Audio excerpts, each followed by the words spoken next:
بسم اللہ الرحمن الرحیم، السلام علیکم۔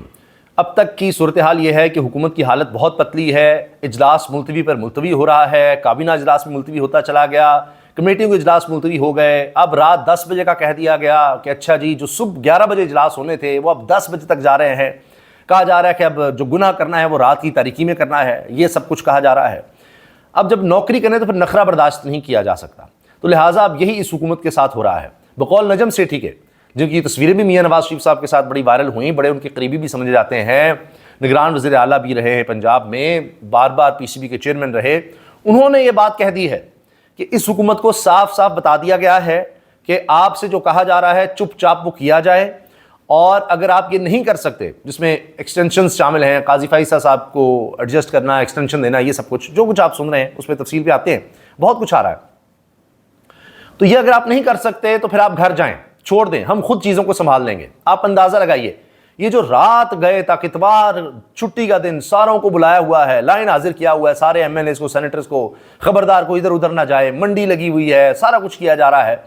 صرف اس لیے کہ اب ڈیڈ لائن ملی ہوئی ہے، اور اگر یہ اس پہ پورا نہیں اترتے تو ان کو کہہ دیا گیا کہ جاؤ ہماری طرف سے آپ فارغ ہیں، آپ فارم 47 والے ہیں، عوام آپ کے ساتھ ہے نہیں، تو ایک معاہدے کے تحت آپ لوگ آئے تھے تو پھر ہم آپ کو فارغ کر دیں گے۔ یہ اوقات ہے اس وقت موجودہ حکومت کی۔ اگر آپ دیکھیں ابھی چند دن پہلے، 2-3 دن پہلے تک جتنے بھی پروگرامز ہو رہے تھے اس میں نون لیگ والے خود رانا ثناء اللہ سے لے کر اور جتنے بھی ہیں بیرسٹر عقیل ہوں، جتنے بھی لوگ سامنے آتے ہیں، وہ کہتے تھے ہمارے پاس نمبر گیم ہی نہیں ہے۔ طارق فضل چودھری بھی یہ کہتے تھے، اور فیصل واڈا صاحب ان کو ڈانٹ پلاتے تھے کہ یہ بات چھوڑو، ہمت کرو، آؤ تو صحیح، آؤ تو صحیح، یعنی وہ اس طرح کہہ رہے تھے نمبر ہو جائیں گے پورے، تو آ نہیں رہے۔ تو ایسا کیا ہو گیا کہ پہلے کہتے رہے نمبرز پورے نہیں، نمبرز پورے نہیں، وہ تو اب بھی پورے نہیں ہیں، اسی لیے تو آپ دیکھ رہے ہیں بھاگ دوڑ چل رہی ہے۔ مولانا صاحب کبھی مانتے ہیں، کبھی کوئی نئی شخص سامنے آ جاتی ہے، کیونکہ عجیب بات یہ ہے کہ پاکستان کی تاریخ میں اور شاید دنیا میں پہلی دفعہ ہو رہا ہوگا کہ جنہوں نے آئین میں تبدیلی کرنی ہے ان کو نہیں پتا کہ وہ کیا ہے۔ آئینی ترامیم کا کسی کو پتہ ہی نہیں چل رہا، خبریں آ رہی ہیں کہ اس میں یہ بھی ہے، یہ بھی ہے، وہ آ جا کر جب کوئی خبر نکلتی ہے، فضل الرحمان سے ملاقات ہوتی ہے، دیگر جگہوں پر ہوتی ہے، اچھا جی یہ ہے عاشق۔ اندازہ لگائیے، کابینہ تک کو نہیں پتا، نائب وزیر اعظم اسحاق ڈار کہہ رہے ہیں کہ کابینہ میں نہیں آئی تو مجھے کیا پتا ہوگا۔ تو آئینی ترامیم کوئی چھوٹی چیز ہے؟ آپ نے آئین کو بدل کے رکھ دینا ہے اور آپ کو پتہ ہی نہیں کہ کیا آ رہا ہے۔ تو آپ سوچیں، اس پہ تو کئی دن تک، ہفتوں مہینوں ڈیبیٹ ہوتی ہے، کمیٹیوں میں بیٹھتے ہیں، اچھا یوں نہیں، ایسے نہیں، ویسے نہیں۔ تو آپ ان کا حال دیکھیے، ان کو بتایا بھی نہیں جا رہا اور صرف کہا جا رہا ہے کہ آپ نے یہ کام کرنا ہے ورنہ آپ کی چھٹی۔ یہ ان کی حالت ہے۔ تو آپ مجھے بتائیے کیا کریں گے، کیونکہ اس کے بعد اگر یہ ترامیم ہو بھی جاتی ہیں تو اس کے بعد ان کی ضرورت ہی نہیں رہے گی۔ اس کے بعد تو جناب ان کا ایسے ہی ہے کہ جس طرح پچھلے 2.5 سال سے ہیں، یہ بے وقت سے مزید بے وقت ہو جائیں گے، اور فضل الرحمان صاحب بھی اگر ساتھ جاتے ہیں تو اس کے بعد فضل الرحمان صاحب کی بھی لائن کٹ جائے گی، اس کے بعد تو ان کی افادیت ویسے ہی ختم ہو جائے گی، ان کو یہ ضرورت ہی نہیں رہے گی۔ اب آپ دیکھیں نا کتنی بھاگ دوڑ ہو رہی ہے، کتنا یہ خوفزدہ ہیں، اتنے پھنسے ہوئے ہیں، اور ایسے لگ رہا ہے کہ ان کو یہ کہا گیا ہے کہ جس طرح پہلے اندر گھس کے گرفتار کیے گئے ہیں لوگ، اب تمہاری باری آ جائے گی اگر تم یہ کام نہیں کرتے، اس لیے دوڑیں لگی ہوئی ہیں۔ میاں نواز شریف تک دوڑ کر آ گئے ہیں اتنے عرصے کے بعد، وہ تو پارلیمنٹ میں آ ہی نہیں رہے تھے، اب وہ بھی آ گئے ہیں، اور وہ بھی جناب نمبر گیم پوری کرنے کے لیے بھاگ دوڑ کر رہے ہیں۔ لیکن سینٹ میں بھی مسئلہ چل رہا ہے، اور کبھی خبر آتی ہے کہ منگل صاحب نے مشروط حمایت کر دی کہ جی میرے 2000 بندے چھوڑ دو لاپتہ، تو میں کر دیتا ہوں۔ پھر آتا ہے نہیں جی انہوں نے اپنے سینیٹرز کو پہلے ہی کہہ دیا ووٹ نہیں دینا، مولانا صاحب نے بھی کہہ دیا ہے، آخری ملاقات جے یو آئی اور تحریک انصاف کی ہے، وہاں چیزیں چل رہی ہیں۔ کبھی خبر آتی ہے کہ ایک صاحب جن کا کہا گیا کہ وہ ٹوٹ چکے ہیں، ووٹ تو تحریک انصاف میں ملے تھے زیب کو، لیکن وہ آزاد حیثیت میں رہے تھے۔ 4-5 لوگ ہیں جنہوں نے بیان الفی نہیں جمع کرائے تھے، وہ آزاد ہی رہیں گے، ان پر ڈیفیکشن کلاز بھی نہیں لگے گی۔ تو اب ان کو بھی علی گنڈا پور نے بلا لیا ہے، وہ چیزیں تحریک انصاف اپنے طور پر کر رہی ہے، کوشش کر رہی ہے، بھاگ دوڑ چل رہی ہے۔ اچھا، اس میں ایک اور خبر بڑی دلچسپ، بڑی اہم، بہت اہم خبر ہے، اور وہ ہے جسٹس منصور علی شاہ صاحب کے حوالے سے ان کے چیف جسٹس بننے کے بارے میں، اور میں آپ کے لیے وہ خبر پڑھ دیتا ہوں چونکہ وہ اس وقت بہت اہمیت کی حامل ہے۔ عبد المعیز جعفری صاحب ہیں، یہ وکیل بھی ہیں، ٹیلی ویژن پر بھی آتے ہیں، اینالسٹ بھی ہیں۔ یہ کہتے ہیں کہ میری ابھی منیر ملک سے بات ہوئی ہے۔ منیر ملک وکلاء نماؤں میں سے ہیں اور ان کا بڑا نام ہے، مشرف دور میں بھی بہت زیادہ ان کا نام رہا، ان کے ساتھ بہت بڑا دھڑا ہے، اور یہ سارے مل کر چلتے ہیں۔ یعنی اگر یہ کہہ رہے ہیں تو زیادہ وکلاء آپ سمجھ لیجئے کہ ان کی طرف سے، وکلاء باڈیز کی طرف سے کیا کہا جا رہا ہے۔ وہ کہتے ہیں just spoke to Munir Malik and quote with permission, کہہ رہے ہیں میں ان کی بات کو دہرا رہا ہوں ان کی اجازت سے، کہ جی فرام دا 26 اکتوبر 2024، 26 اکتوبر 2024 سے، یعنی 25 کو قاضی فیصل ریٹائر ہو رہے ہیں اور 26 اکتوبر 2024 سے the legal fraternity will recognize Justice Syed Mansoor Ali Shah as constitutional chief justice of the pristine Supreme Court of Pakistan as created in the unadulterated 1973 constitution. وہ کہہ رہے ہیں کہ جی 26 اکتوبر سے وکلا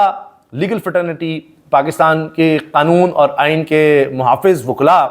وہ اب 26 اکتوبر سے چیف جسٹس منصور علی شاہ کو مانیں گے 1973 کے آئین کے مطابق. بس اس میں جو اب 2 نمبری یا فراڈ یا ملاوٹ کی جا رہی ہے کہنا چاہیے، تو بغیر ملاوٹ کے جو 1973 کا آئین ہے اس کے مطابق منصور علی شاہ صاحب چیف جسٹس ہوں گے اور وکلا سارے انہی کے ساتھ ہوں گے. تو یہ اب اس ماحول میں جب حکومت بھاگ دوڑ کر رہی ہے، یہ بہت بڑی خبر سامنے آ گئی ہے. اب چونکہ میں نے آپ سے عرض کیا کہ ابھی تک کچھ سمجھ نہیں آ رہی کیونکہ کسی کے سامنے کوئی چیز نہیں آئی، خبریں ہیں اور سینئر صحافی خبریں دے رہے ہیں کہ یہ چیز بھی ہے یہ بھی ہے. مثال کے طور پر انہوں نے ڈیفیکشن کلوز ختم کرنی ہے کہ پھر آپ خرید و فروخت کر سکیں، آپ کو 2/3% کی ضرورت ہی نہیں ہے، حکومت میں آئیں، جو منڈی لگائے گا جتنے لوگ دوسری پارٹی کے توڑ لے اس پر